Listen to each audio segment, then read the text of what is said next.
This is a story about a secret diary, a government that was absolutely desperate to keep it buried, and a massive legal battle that would change the rules of power and privacy in Britain forever. It sounds like a simple question, doesn't it? But it really gets to the heart of our story today. How long can a government really demand silence from the people who served at its highest levels? And what happens when someone decides, nope, the public has a right to know? You see, the thing that kicked off this entire constitutional drama wasn't some spy movie leak or a shadowy whistleblower. It was a book. Just a book. The Diary of One Man, published after he died, detailing his time in office. Okay, so let's get right to the source of all the trouble. Who was this man, Richard Crossman, and what on earth did he write that sent the entire British establishment into a complete panic?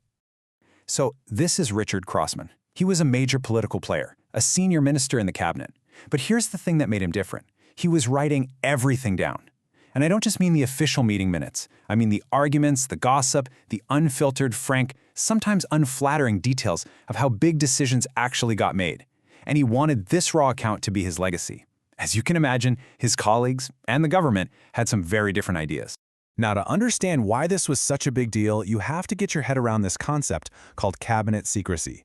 It's this powerful tradition, not a formal law, mind you, but an unwritten rule. The whole idea is that for a government to work, ministers have to be able to have brutally honest debates behind closed doors without worrying that their every word will end up on the front page. Crossman's diaries didn't just threaten that convention, they were about to blow it wide open. And so, the stage was set for a massive legal showdown. This wasn't just some political squabble anymore. Oh no, this was going to court. It became the landmark case of the Attorney General versus the publisher, Jonathan Cape. The government's reaction was, well, swift and dramatic. It went straight to court and asked a judge to legally forbid the book from ever being published. That's called an injunction. And their argument was huge. They claimed that releasing these diaries wouldn't just be embarrassing. It would cause irreparable harm to the very fabric of the British state. And this, right here, lays out the core conflict perfectly. On one side, you've got the government arguing for a permanent, lifelong gag order. They're saying, if this gets out, ministers will clam up and honest debate will die. But on the other side, the publisher is championing freedom of the press and, the public's right to understand its own history. And they made a crucial point. This wasn't breaking news. The events in the diary were already 10 years old. So everything lands in the lap of a high court judge. And he's facing an unbelievable challenge. How do you weigh an unwritten political tradition against something as fundamental as a free press? I mean, seriously, how do you even begin to answer that? There was no clear law to just look up in a book. The judge literally had to invent a new way of thinking about this, a new test to balance these two massive public interests. So how did he do it? He did it with this absolutely elegant three-step logic. It's beautiful, really.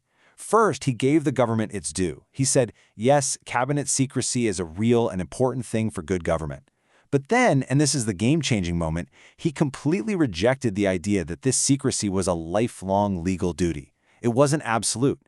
And that led to the final crucial step. He created something called the public interest test. The court would only block publication if it harmed the public interest today, not 10 years ago, but right now. So it all came down to one simple thing. Time. The judge basically ruled that the decade that had passed since Crossman was writing in his diary had watered down any potential harm. The arguments and candid comments were no longer a threat to the current government. They were now just a matter of historical interest. And once you follow that line of reasoning, the verdict is almost inevitable.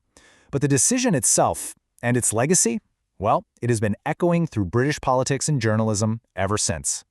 And there it is, short and sweet. The government lost. The court refused the injunction. The diaries could be published. It was a stunning defeat for the state and a massive win for the publishers. The legacy of this one case is just immense, and you can really boil it down to these three powerful principles that changed everything. 1. There's no lifelong gag rule. Secrecy is not a permanent legal duty. 2. Any attempt to censor something has to pass that public interest test based on what's happening now. And 3, this brilliant idea that secrecy has a shelf life. Its power to do harm literally decays over time. So why does this all matter so much? Because this case fundamentally shifted the balance of power. It's the reason we have so many political memoirs today, giving us an incredible look inside the corridors of power. After this case, Governments couldn't just assume secrecy. They had to stand up in a court and justify it. It was a huge, huge step towards open government. And that leaves us with one final thought for today. The Crossman case was about diaries that were a decade old. But we live in an age of instant leaks, 24/7 news, and social media. The principles from this case are being tested every single day. So the question is more relevant than ever. Where do we draw that line now?